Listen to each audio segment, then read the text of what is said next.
बता रहे हैं कि आप लोग धोखे में मत रहना। सत्संग का फ्री मिलता है, वो क्या कहते हैं, कूपन, टोकन, कूपन जो भी हो, फ्री मिलता है, एक दिन पहले मिल जाता है। अब वहां 5 लोग खड़े हुए एक परिवार के और ले गए। इसके बाद वो 5 लोगों को 1,000 2,000 का बेच दिया। अब वो आके सत्संग में बैठने के लिए जब, तो उसकी अवस्था लिखी जाती है और उसका लिंग परिचय की पुल्लिंग है या स्त्रीलिंग है, तो मान लो 5 स्त्रीलिंग लिखे हुए नाम है और उनमें 5 पुरुष आ रहे हैं, अवस्था अलग है और उनका आधार कार्ड अलग है। तो उनसे पूछा गया कि आप कैसे, आपका तो कूपन है नहीं, आपका टोकन तो है नहीं। तो उन्होंने कहा मैंने 1,000 में खरीदा, मैंने इतने में खरीदा।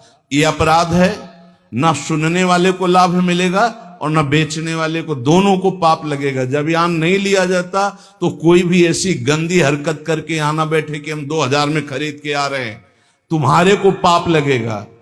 तुम यहां आकर के स्वयं खड़े होकर लीजिए, नहीं है तो गली में बैठ के सुन लीजिए। क्यों आप गंदी आदत कर रहे हो, क्यों दूसरों को बढ़ावा दे रहे हो गंदगी के लिए, जब यहां एकांतिक के लिए और सत्संग के लिए बिल्कुल फ्री है। आप एकदम आइए, एक दिन पहले आइए और जो टोकन या कूपन जो भी कहा जाता है वो स्वीकार कीजिए और आप आकर के, किसी के लिए कोई फीस नहीं।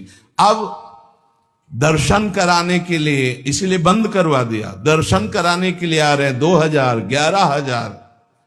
ये क्या चरित्र है, यहां 5 पैसे नहीं लिए जा रहे, तुम आ रहे हो जय हो महाराज की हमने छूट दी इसलिए, ये ब्रजवासी या ब्रज परिकर वो हमारा इष्ट देव है। इसका मतलब ये नहीं है कि आप किसी से 5,000 11,000 रुपए लिए रहे, वो बाहरी आदमी आ रहा है, आप सबकी लाइन क्रॉस करके हमारे पास जा रहे हैं, हम आदर कर रहे हैं, आपको दुपट्टा उड़ा रहे हैं, आपको भेंट दे रहे हैं, आपके चरण पकड़, किस लिए कि आप हमारे पूज्य जन हो। उसका मतलब दुरुपयोग।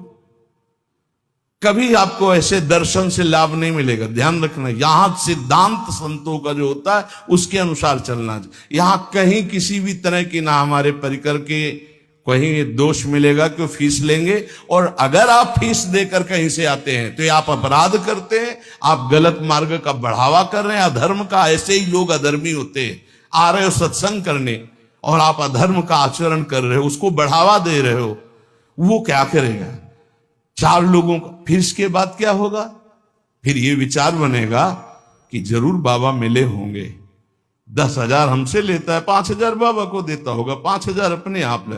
दोष दर्शन और वो बुद्धि आपको भ्रष्ट कर देगी, सत्संग और एकांतिक लाभ ले पाओगे। इसलिए इन बातों से बहुत बचना चाहिए। जब फ्री है, अध्यात्म कभी पैसे से नहीं बिकता, पैसे से जो बिकता है वो अध्यात्म नहीं होता है, गांठ बांध लो।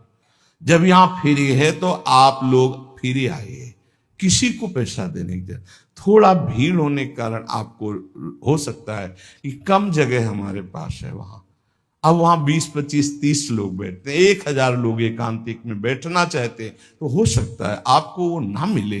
तो आप धैर्य पूर्वक रहिएगा, सत्संग में गली में बैठ जाइएगा, खड़े खड़े सुन लीजिएगा, भगवत शब्द हैं, आपका मंगल करेंगे। लेकिन छल कपट करके पैसे के बल से आप एकांतिक में बैठ जाएं कि आप किसी का दूसरे का कूपन पैसे से खरीद रहे हैं, वो बेच रहा है, तो ये छल कपट भगवान की प्राप्ति करेगा, तुम्हारा मंगल होगा नहीं होगा।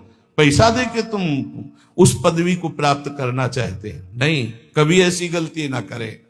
ये पक्का समझ लेना, सतमार्ग के पथिक कभी ऐसा नहीं करते। एक बार किसी ने बताया था कि आपकी बीमारी की छवि लगा के कि महाराज जी बहुत बीमार हैं, इसके लिए कुछ, और उसमें अर्थ मांगने की। तो ऐसे नीच पुरुषों की कैसी दुर्गति होगी जो इस तरह से धन लेकर के अपने सुख की विषय सामग्री की भोग की वृत्ति रखते हैं, बड़ी भारी दुर्गति होती है। ये ऐसा खिलवाड़ ना समझें, कभी ऐसा नहीं। यदि आज्ञा है और परिस्थिति ऐसी है तो तुम्हें दोष नहीं लगेगा, मुझे लगेगा। लेकिन यदि आज्ञा नहीं हो, आप ऐसा कहीं कोई कर रहा है किसी भी तरह से, वो विष खा रहा है, पेट फाड़ के निकलेगा, ऐसा नहीं किया जाता।